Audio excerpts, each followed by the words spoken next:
Howdy folks, I'm back with an update for the painting competition. You know, the painting of the devils and the two sculptures, the tequila drinker, and well, I'm going to give some updates to all the stuff that I've received so far. I got a big stack of mail. And I'll let y'all know, with the money I've received so far, I took about $42 of it and bought a $35 brisket and at least a 6-pack of tall natties. That was about $6. So if you want to know your money went to, you saw it. So I'm going to go through some of the new people who've donated. Here's the old stack right here, and it's today's Thursday. Okay, here's the first one. Bosco put in $5.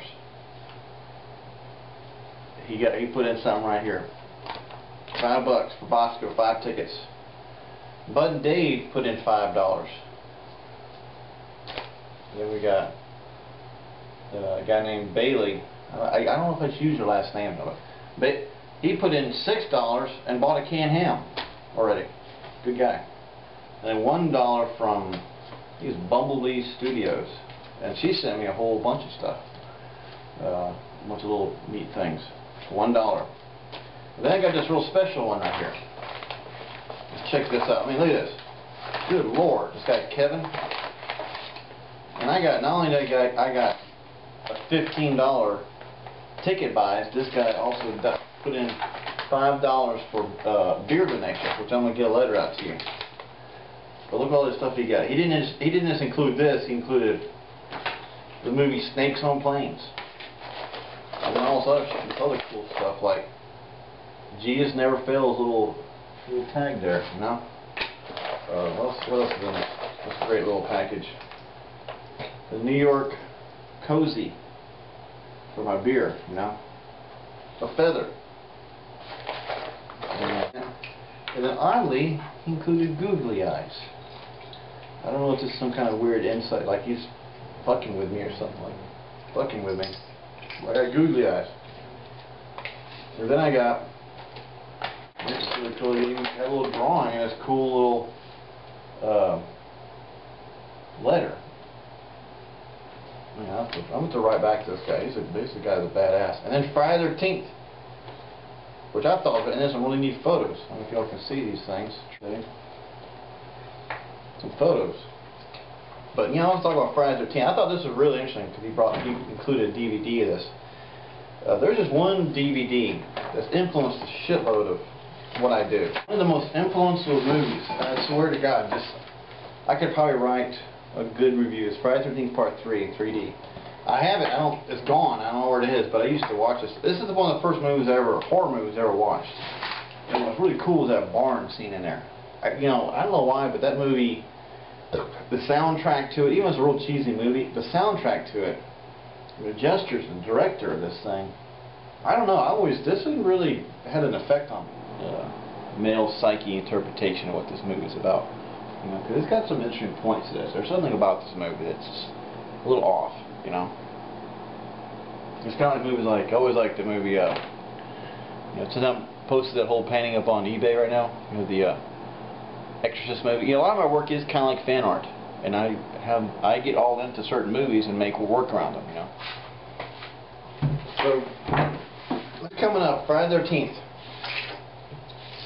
Wonder what the hell it is, but I tell you what it is. It's actually a pretty. Here's the back of it.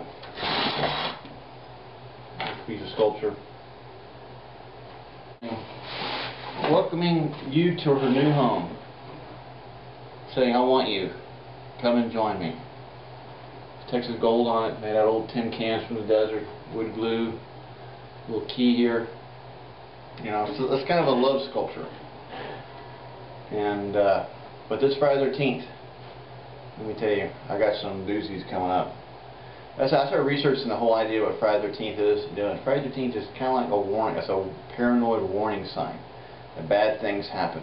And I realized that through 13 pieces, in a situation like this woman in this little area right here, she's like saying, "Come and join me. I'm not a hoe." That's what she's saying right there. And she's like wanting you to welcome you into this great palace that she's made for you. Let me tell you something, guys. Up there in YouTube land, it's not been a good 2 weeks for Chicken George. It's been kind of tough. But I think I'm going to resolve it here just coming over. You have 4th of July is coming up. And I don't know if y'all remember last year I went to Marathon and tried to sell canned hams. I sold a couple, you know, enough to pay for gas to get over there. But I'm going to be going back out there and fixing that sculpture that I put up there on James's building. I might add another one. I got another one I want to do. I don't think one's enough. And I'm going to go there and I'm going to have a moment of clarity in Marathon. This was coming up. And I'm going to really just, I don't know. It's going to be something going on. I know that something out in the desert. I've actually been out there working on these wire sculptures to make a new sculpture to go put out there in Marathon, you know. You know, Ruby's still here in this town. She's still doing her business, still looking pretty, still playing her little games and whatnot. And but you know, last week I've had some moments with her again, and she's a tough little nut. She's a tough character. But boy, I tell you, she's, you know, we'll see what I gotta go hit the road. I can't just hang out by my computer and upload shit constantly. So I gotta go get my truck and take Haas with me, and we're gonna go. We're gonna go resolve something. We're gonna go try to sell some artwork yet again.